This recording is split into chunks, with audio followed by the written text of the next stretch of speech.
வாழ்க்கையின் அழகு என்பது முஹம்மது ஸல்லல்லாஹு அலைஹி வஸல்லம் கொண்டு வந்த வாழ்க்கை தான். அவர் எப்படி வாழ்ந்தார்களோ அப்படி வாழ்வது உங்களுக்கு அழகாக இருக்க வேண்டும். பாருங்கள், ஒரு மனிதன் தன்னுடைய சொந்த வாழ்க்கை எதுவாக இருந்தாலும் அழகைத்தானே தெரிவு செய்து கொள்வார். அழகான உடுப்பு இல்லை, அசிங்கமாக பரவாயில்ல, அசிங்கமாக இருந்தாலும் பரவாயில்ல, உடுப்பு யாராவது சொல்லுவாங்களே, சின்ன பிள்ளை கூட சொல்ல மாட்டாரே, உடுப்பு அழகாக இருக்கணும், வீடு அழகாக இருக்கணும். சாதாரண தற்காலிகமாக பாவிச்சு வீசுகிற சாமானாக இருந்தாலும் அழகாக இருக்கணும். காலில் படி செருப்பும் என்றாலும் அழகாக இருக்க வேண்டும். வாழ்க்கையில் எல்லாமே நாங்கள் அழகாக இருக்கணும் என்று நாம் முடிவெடுத்து வாழ்கிறோம் என்றால் அல்லாஹ் சொல்லலாம், வாழ்க்கை அழகாக இருக்க வேண்டும். எப்படிங்க? உடுப்பு அழகாக இருக்கணும், செருப்பு அழகாக இருக்கணும், வீடு அழகாக இருக்க வேண்டும், கையில் கட்டுற வாட்ச் அழகாக இருக்கணும், பாவிக்கிற ஃபோன் அழகாக இருக்கணும், ஓடுகின்ற வாகனம் அழகாக இருக்கணும், வீட்டுடைய முற்றம் அழகாக இருக்க வேண்டும் என்று அழகிலேயே நீங்கள் வாழ்ந்து கொண்டிருக்கிறீர்கள். எல்லாத்தையும் அழகாக்கி போட்டு வாழ்க்கையை அசிங்கமாக்குனா எப்படியா புத்திசாலித்தனம் சொல்கிறது? அல்லாஹ் சொல்ல, வாழ்க்கையை அழகாக்குங்கள். வாழ்க்கையின் அழகு முஹம்மது ஸல்லல்லாஹு அலைஹி வஸல்லம் வாழ்ந்து காட்டின வாழ்க்கை தான். அழகாக சாப்பிடணும் என்றால் முஹம்மது ஸல்லல்லாஹு அலைஹி வஸல்லம் சாப்பிட்ட முறை தான் அழகான முறை. அதை தவிர வேறு எந்த முறையும் கிடையாது. சாப்பாடு மாறலாம், அந்த காலத்தில் இல்லாத புதிய புதிய டேஸ்டான வகை வகையான சாப்பாடு வரலாம், ஆனால் சாப்பிடுகின்ற முறை வேறொன்று வர இயலாது. முஹம்மது ஸல்லல்லாஹு அலைஹி வஸல்லம் எப்படி சாப்பிட்டார்களோ அதுதான் அழகான முறை. குடிபானங்கள் எப்படி எப்படியும் வரலாம் டேஸ்ட்டாக, பிரச்சனை இல்லை. குடிக்கின்ற முறை அழகான முறை முஹம்மது ஸல்லல்லாஹு அலைஹி வஸல்லம் குடித்த முறை தான். சரி, வகை வகையான விதம் விதமான சாஃப்டான கவர்ச்சியான உடுப்புகள் துணிகள் வரலாம், ஆனால் முஹம்மது ஸல்லல்லாஹு அலைஹி வஸல்லம் உடுத்த முறை இருக்கிறதே அதுதான் அழகான முறை. அது நீங்கள் ஃபேஷன் என்று சொல்லலாம், நாகரிகம் என்று சொல்லலாம், என்றாலும் முஹம்மது ஸல்லல்லாஹு அலைஹி வஸல்லம் உடுத்த முறையை விட அழகான முறை உண்டு உலகம் அழியும் வரையில் வர முடியாது. குடும்ப அமைப்பு எப்படி குடும்பம் அமைய வேணும்? கணவன் மனைவி பிள்ளைகள் அழகான குடும்பமாக இருக்கத்தானே வேணும். அழகான குடும்ப அமைப்பு அதுதான் முஹம்மது ஸல்லல்லாஹு அலைஹி வஸல்லம் அமைத்து தந்த குடும்ப வாழ்க்கை தான் அழகானது. அதை தவிர அழகு இருக்காது. அதெல்லாம் சொல்லிவிட்டு முடிக்கல, கடைசியில் துண்டு சொல்கிறான், அழகு என்று சொன்னாலும் அழகப்படணுமே. பாபா சொல்ல, மகனுக்கு மகன் இது இல்லை அழகாக இருக்குது, இதை அடிங்க. அவசரம் இல்லை பாப்பா, எனக்கு அது வேணாம், எனக்கு அதை அடிங்கன்னு சொல்கிறான். அவனுக்கு பட்டால் தானே அழகு வரும். வாப்பாக்கு அழகப்பட்டதுனால மகனுக்கு அந்த உடுப்போ அழகாக இருக்கணும் என்றது எதிர்பார்க்க இயலாது. அவரவருடைய மனசுடைய உணர்வுகள் எண்ணங்கள் அதை தீர்மானிக்கும். அதனால் முஹம்மது ஸல்லல்லாஹு அலைஹி வஸல்லம் கொண்டு வந்த வாழ்க்கை தான் அழகானது என்று குர்ஆனிலே அல்லாஹ் சொன்னதைக்கு ஏற்றுக்கொள்கிற மனப்பாங்கு வரணுமே. அது உண்மைதான். ஏற்றுக்கொண்டாலும் அடுத்த கட்டம் எடுத்து நடக்க இயலாது. ஏன்? அவங்க ஏற்றுக்கொண்டது அந்த தரம் பலகீனமான தரத்தில் தான். அதனால் லிமன் கான யர்ஜுல்லாஹ வல் யௌமில் ஆஹிரா, அல்லாஹ்வையும் ஆகிரத்தையும் ஆதரவிச்சு வாழ்கிறாங்களே அவங்களுக்கு தான் அழகாக இருக்கும். மற்றவர்கள் கொள்கை அளவில் ஏற்றுக்கொண்டாலும் நடைமுறை அவங்களுக்கு சாத்தியமே இல்லை. சரிதான் சரிதான் சொல்லிவிட்டு அப்படியே பேத்துருவாங்க. அதனால் அல்லாஹ்வையும் ஆகிரத்தையும் தண்ட வாழ்க்கையில் யார் முன்னிறுத்தி வாழ்கின்றார்களோ அவர்களுக்கு முதன்மையான வாழ்க்கை முஹம்மது ஸல்லல்லாஹு அலைஹி வஸல்லம் வாழ்க்கை தான். யார் உலகத்திலே வாழ்க்கையில் அல்லாஹ்வை மறந்து ஆகிரத்தை கைவிட்டுட்டு உலக வாழ்க்கையை உலகத்தையே முன்வைச்சு வாழ்கின்றார்களோ அவர்களுக்கு ஒரு காலமும் முஹம்மது ஸல்லல்லாஹு அலைஹி வஸல்லம் வாழ்க்கை அழகாக படவே மாட்டாது.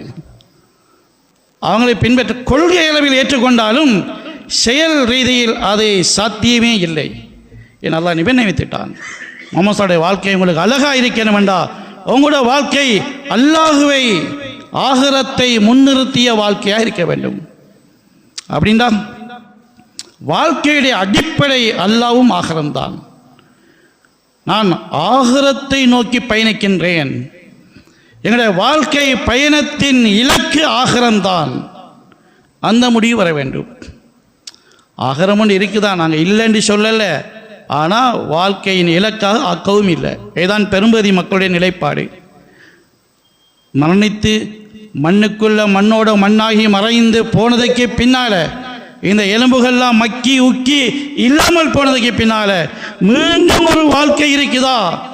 இதுதான் அன்றைய குறைஷிகளுடைய கேள்வி. இன்னும் வாழ்றையா? அவனுடைய சந்தேகம் எந்த அளவு மிகைச்சு போனண்டா, இதை முஹம்மது ஸல்லல்லாஹு அலைஹி வஸல்லம் அவன் விளங்கப்படுத்துகிறான்.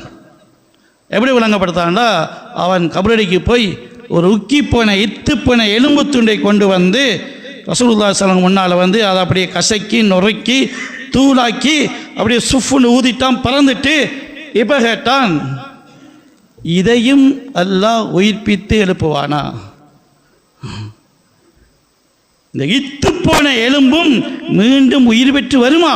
நீ என்ன கதைச்சிறீங்க அப்படி சொன்னான். ரசூலுல்லாஹி சொன்னார்கள், இவருக்கு என்ன பதில் சொல்றது? அல்லாஹ் பதில் சொன்னான், வலரபலனா மஸலன் வனசிய ஹல்கா கால மன் யுஹில் இலாம வஹிய ரமீம். இப்படி இவன் எங்களுக்கு உதாரணம் காட்டி விளங்கப்படுத்துகிற அளவுக்கு இவன் வந்து விட்டான். யாருக்கு உதாரணம்? அல்லாஹ் சொன்னான், எங்களுக்கு என்று அல்லாஹ் சொல்கிறான். அவன் விளங்கப்படுத்த நபிக்குத்தான். அருமை நபி ஸல்லல்லாஹு அலைஹி வஸல்லம் விஷயத்தை, ஒரு முடிவை, ஒரு வழியை காட்டுறாங்கண்டா அது அல்லாஹ்வுடைய புறத்தின முடிவு தான்.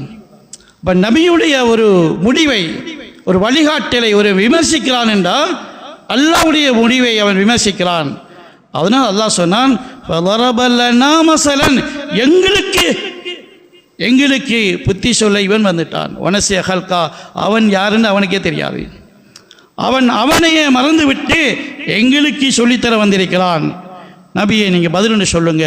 என்ன பதில் தெரியுமா கேட்குறானே, மண்ணோட மண்ணாகி உக்கி போனதுக்கு பின்னால் இத்து போன இந்த எலும்புகளை மீண்டும் உயிர் பெற்று மறு வாழ்க்கைக்காண்டி வருவது சாத்தியமா என்று தானே கேட்குறான்.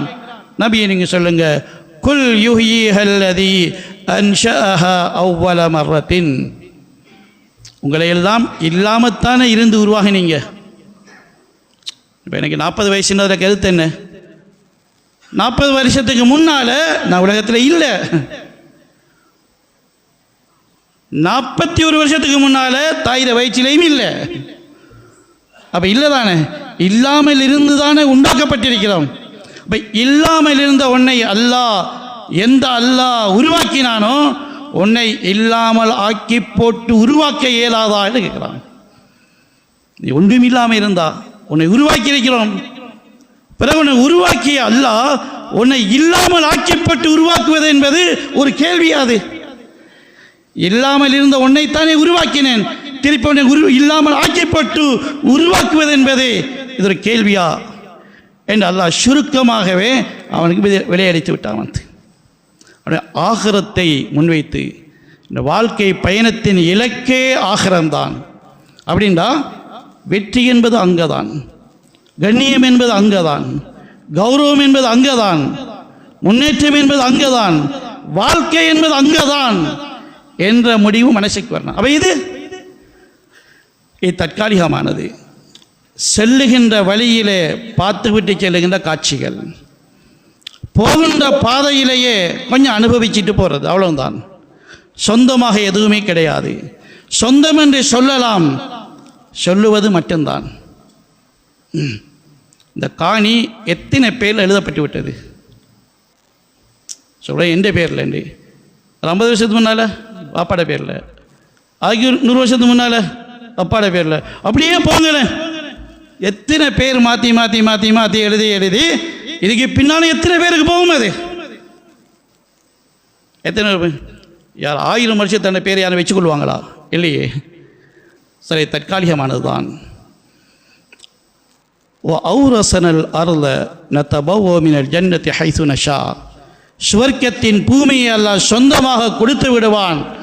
100, 1000, லட்சம், கோடி, மில்லியன், பில்லியன், திரில்லியன் அல்ல, காலமே கிடையாது. காலாதி காலம் அவருடைய பேர் தான். அதுக்கு பேர் மாற போறல.